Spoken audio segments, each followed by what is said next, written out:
Aujourd'hui, nous allons remonter la vallée de la Dordogne, en direction de la Corrèze.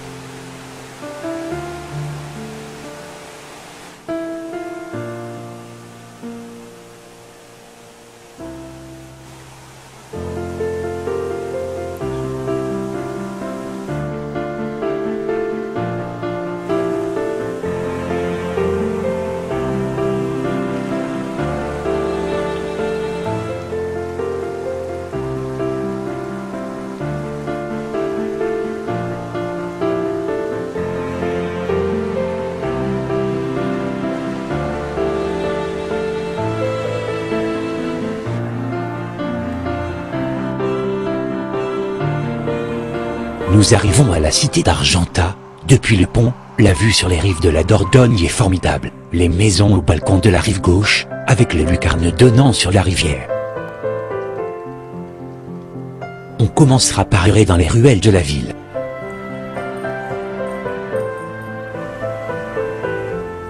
La ville se situe aux confins de 3 régions, le Limousin, l'Auvergne et le Quercy, sur la Dordogne.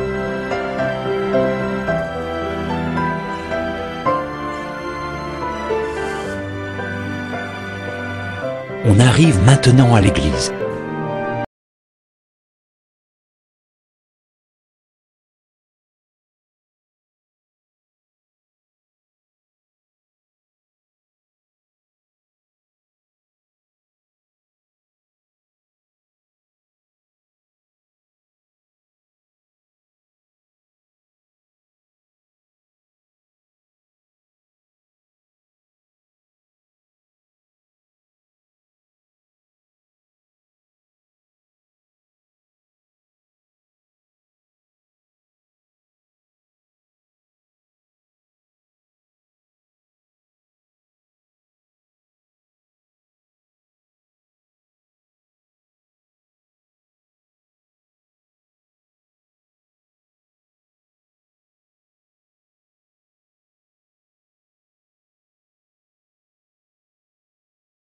En sortant de l'église, nous nous dirigeons vers les quais.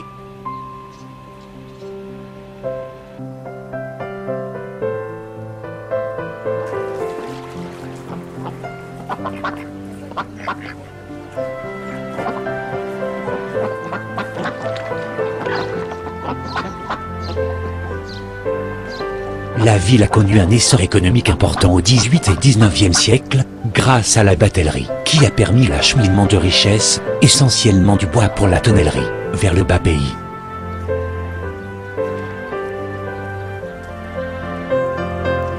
Nous redescendons, maintenant la Dordogne, vers le sud du Limousin, et nous nous arrêtons à Beaulieu sur Dordogne.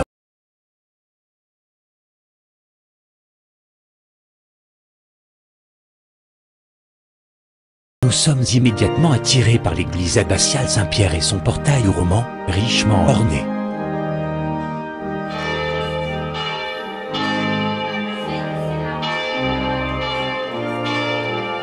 Fondée au IXe siècle par Rodolphe de la famille des Comtes.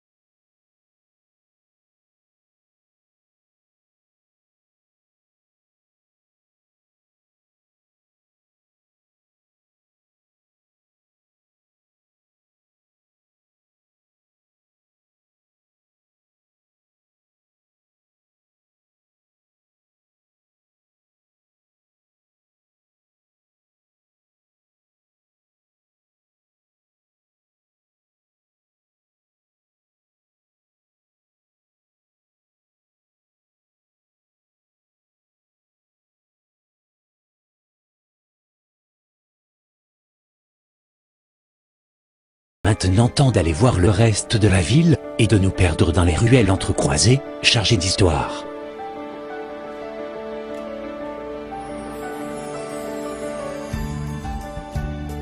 Avec la fin de la mainmise clunisienne, l'abbaye perd peu à peu de sa puissance. Beaulieu devient le siège des conflits de pouvoir entre le seigneur abbé, les bourgeois et le vicomte de Turenne. L'abbaye se délite progressivement. Elle subit les assauts des protestants lors des guerres de religion.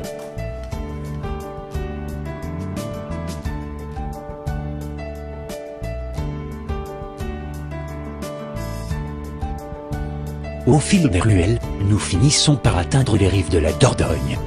Les berges sont bien aménagées, et la promenade est très agréable par les fortes chaleurs que nous subissons.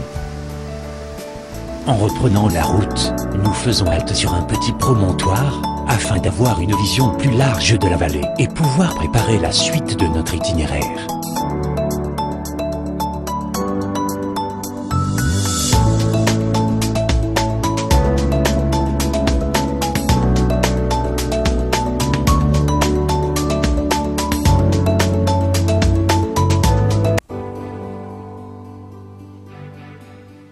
Il fait maintenant très chaud et nous décidons de faire une pause qui n'était pas prévue au programme dans le petit village de Carénag. Baigné par les eaux de la Dordogne, resserré autour d'un prieuré clunisien fondé au XIe siècle, le village a conservé son aspect médiéval et chaque pierre y raconte une histoire.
Nous terminons la journée dans le très célèbre et réputé village de Dom.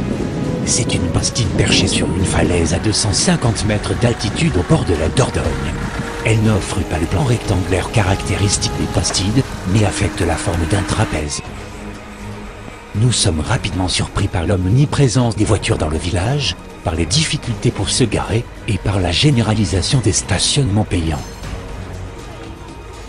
Située sous la halle, la grotte de Dom servit de refuge aux habitants pendant la guerre de Cent Ans et les guerres de religion.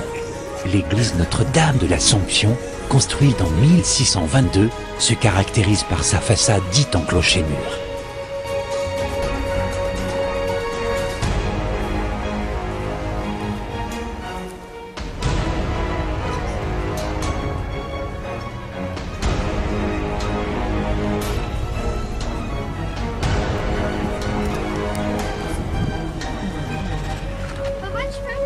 Tu peux mettre 50 là? Papa, tu peux mettre 50 là?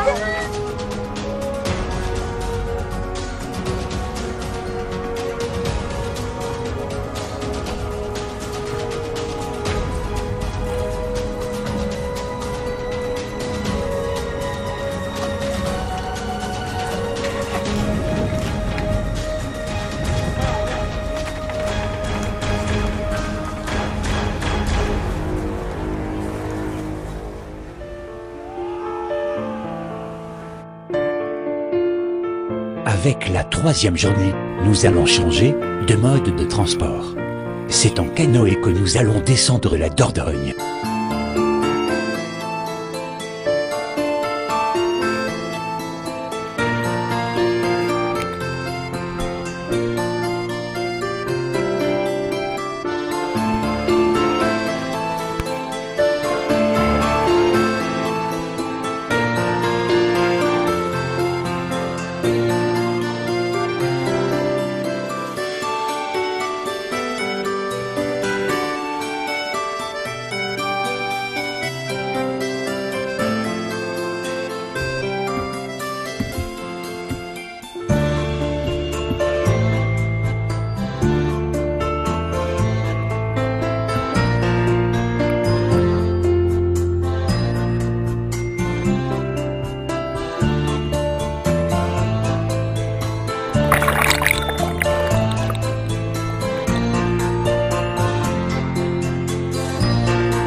Nous arrivons au niveau du village de la Roque-Gajac, qui accueillit au Moyen-Âge les évêques de Sarlat. Leur résidence à l'extrémité du village a été conservée. Dominant les maisons, les vestiges du château défient encore le temps.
Je vous retrouve bientôt dans le dernier épisode de Voyage en Dordogne-Périgord. Je vous amènerai sur le marché de Sarlat, je vous ferai traverser la vallée préhistorique de la Vézère. En randonnée, vous découvrirez des maisons troglodytes et des châteaux forts.